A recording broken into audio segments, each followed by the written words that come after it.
दोस्तों 10वीं या 12वीं कक्षा के बाद सही विषयों का चुनाव सच में एक बहुत ही टफ, बहुत ही मुश्किल समय होता है।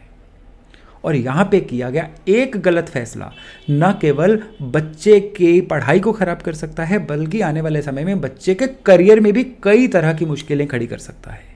तो आज के वीडियो में मैं आपके लिए कुछ जानकारी लेकर आया हूँ कि किस तरह से एस्ट्रोलॉजी के माध्यम से अगर विषयों का चुनाव करें तो कैसे बच्चे का टैलेंट भी जो है वो जगत के सामने आ सकता है, पढ़ाई अच्छे से हो सकती है और वही पढ़ाई बच्चे के करियर में भी काम आ सकती है। नमस्कार, मेरा नाम है योगेश शर्मा। बहुत बहुत स्वागत है आपका happy life with Yogesh Sharma में। दोस्तों, पढ़ाई के लिए जो प्लैनेट सबसे ज़्यादा इंपॉर्टेंट होते हैं वो होते हैं चंद्रमा, क्योंकि अगर चंद्रमा सही हैं तो न केवल पढ़ाई सही से होगी बल्कि वो पढ़ाई करियर में भी बहुत काम आएगी। और यही चंद्रमा अगर बर्थ चार्ट के फर्स्ट हाउस में यानी लग्न में हो जाएं तो फिर तो पढ़ाई पर लगाया पैसा कभी वेस्ट नहीं होगा। तो जिनके भी फर्स्ट हाउस में चंद्रमा होते हैं उनको सब्जेक्ट सिलेक्शन जो है बहुत केयरफुली करनी चाहिए।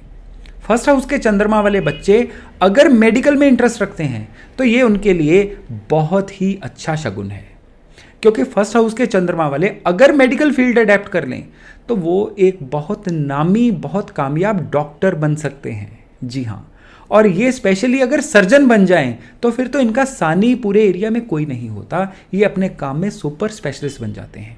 और लग्न के चंद्रमा वाले बच्चे अगर मेडिकल में इंटरेस्ट नहीं रख रहे हैं तो फिर भी उनको अपनी पढ़ाई में कुछ ऐसा ऐड करना चाहिए जिसका मेडिकल से कोई ना कोई संबंध हो।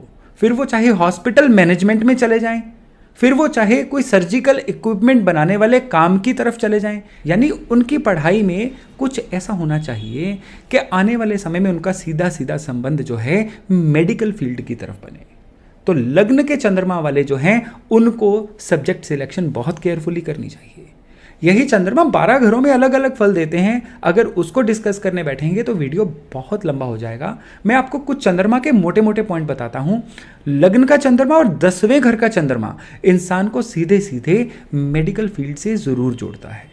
और अगर यही चंद्रमा 8वें घर में आ जाए तो ये चंद्रमा पढ़ाई पर लगाया पैसा कभी वसूल नहीं होने देता। जी हाँ, अगर किसी के 8वें घर में चंद्रमा है और वो बहुत एम्बिशियस होकर कोई भी सब्जेक्ट ले रहे हैं तो ध्यान रखिएगा कि वहाँ पर कुछ गड़बड़ हो सकती है। उनको हमेशा तैयार रहना चाहिए कि जो भी सब्जेक्ट वो ले रहे हैं करियर उससे कहीं डिफरेंट होने वाला है। तो इन लोगों को चाहिए कि स्पेशली किसी ना किसी तरह से कुछ ऐसा सब्जेक्ट सिलेक्शन करें जिससे वो जीवन में कोई भी काम कर सकें। यानी वो मैनेजमेंट स्टडीज़ में जा सकते हैं, वो बुद्ध से संबंधित कोई काम कर सकते हैं, यानी तैयार माल की ट्रेडिंग, यानी वो काम जो आप कभी भी किसी भी समय कर सकते हैं। 8वें घर के चंद्रमा वालों को कुछ ऐसा करना चाहिए। और जिनका 6ठे घर में चंद्रमा है मोर और लेस उनके लिए भी वैसा ही होगा कि जिस फील्ड में पढ़ेंगे उस फील्ड में करियर नहीं बनेगा। तो 6ठे घर के चंद्रमा वालों को चाहिए कि अपने सब्जेक्ट सिलेक्शन में कुछ ऐसा करें जिसमें नर्सिंग, लोगों की केयर करना, इस तरह की चीज़ें ऐड हों। अगर वो इसको अपनी पढ़ाई का पार्ट बनाते हैं तो ये उनके जीवन में आने वाले समय में बहुत ज़्यादा काम आएगा।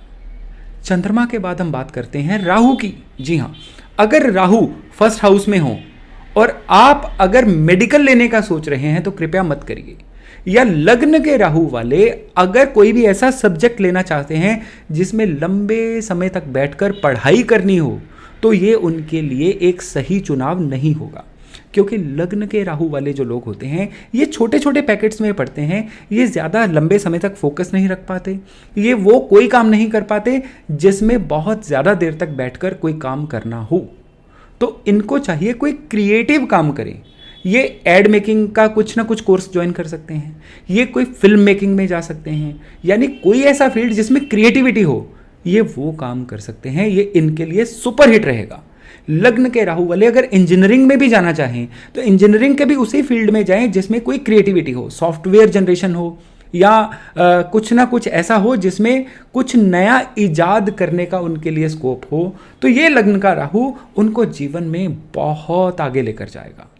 और यही राहु अगर इनके 5th हाउस में आ जाए तो फिर इनको क्या करना चाहिए, सीधे सीधे इलेक्ट्रॉनिक्स या इलेक्ट्रिकल इंजीनियरिंग ले लीजिए।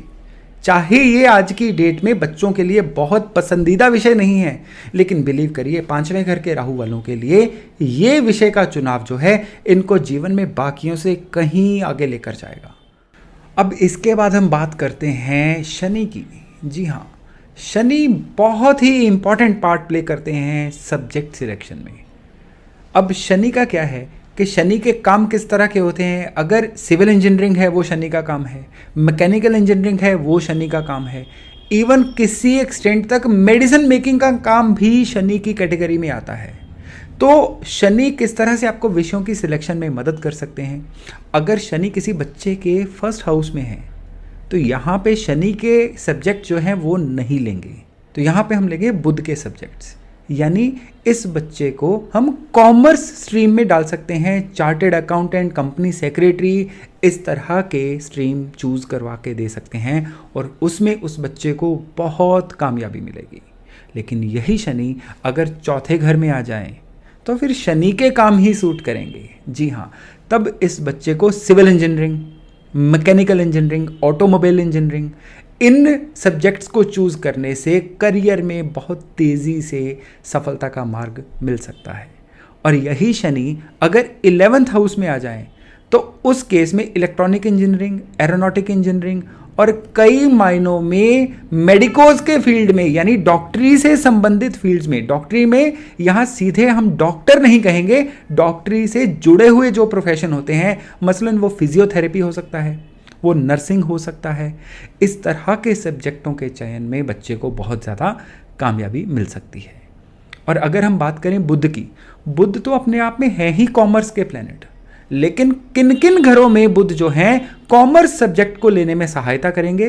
फर्स्ट हाउस के बुध हो या 5वें घर के बुध हो, तो कॉमर्स जो है ये विद्यार्थी के लिए, स्टूडेंट के लिए बहुत सूट करेगी। फिर चाहे वो चार्टेड अकाउंटेंट बन सकता है, कंपनी सेक्रेटरी का कोर्स कर सकता है, या कुछ ऐसी चीज़ें ऑप्ट कर सकता है जिसमें कलम से या स्टैटिस्टिक्स या आंकड़ों के साथ खेलना हो, इसमें मैथमेटिक्स भी एडेड है। और अगर यही बुध चौथे या 10वें घर में हो तो फिर इनके लिए फाइन आर्ट्स एक बहुत ही बढ़िया सोल्यूशन रहता है।